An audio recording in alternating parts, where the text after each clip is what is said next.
राजस्थान में एक तरफ वसुंधरा राजे और बाबा बालकनाथ के बीच सीएम फेस की दौड़ चल रही है, तो दूसरी ओर सरकार ना बनने से सुखदेव सिंह गोगामेडी हत्याकांड भी अधर में लटका है।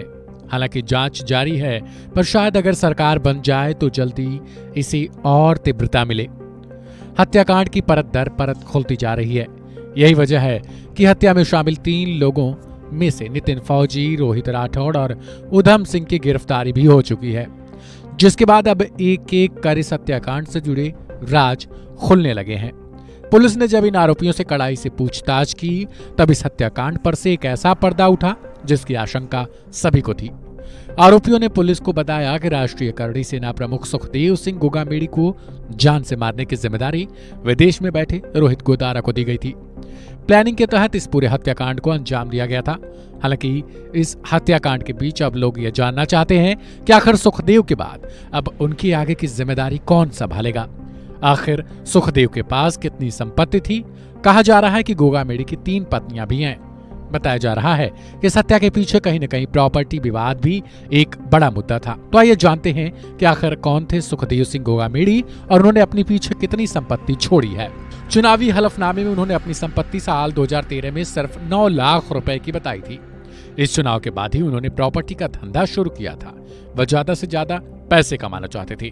बताया जाता है कि इस हत्या के पीछे संपत्ति का विवाद है, क्योंकि जाट और गुजरों की जमीन को लेकर रोहित गोदारा से भी उसके मतभेद हो गए थे। सूत्रों की माने तो राजस्थान के अलावा भी दूसरी जगहों पर उनकी प्रॉपर्टीज हैं। साथ ही उनकी संपत्ति भी करोड़ों की है, लेकिन मीडिया रिपोर्ट्स में कहीं भी इस बात का सही जिक्र नहीं है कि उनके पास कुल कितनी संपत्ति है। लिहाजा हम भी इसकी आधिकारिक पुष्टि नहीं करते हैं। हालांकि कहा जा रहा है कि गोगामेडी की कुल 3 पत्नियां थीं, जिनमें से दूसरी पत्नी से उन्हें 2 संतानें हैं और वो लगातार इसे लेकर लड़ाई लड़ती रहती हैं। मीडिया में भी वो कई बार सामने आ चुकी हैं और धमकियां भी दे चुकी हैं। अब तीसरी पत्नी भी इसको लेकर मीडिया में आ चुकी हैं। ऐसे में देखना बेहद दिलचस्प होगा कि आखिर गोगामेडी के बाद अब कौन कार्यभार संभालता है। इधर जांच टीम को शनिवार को सफलता मिली। इस संयुक्त टीम ने नितिन फौजी और रोहित राठौड़ के साथ उधम को चंडीगढ़ के एक होटल से गिरफ्तार कर लिया था।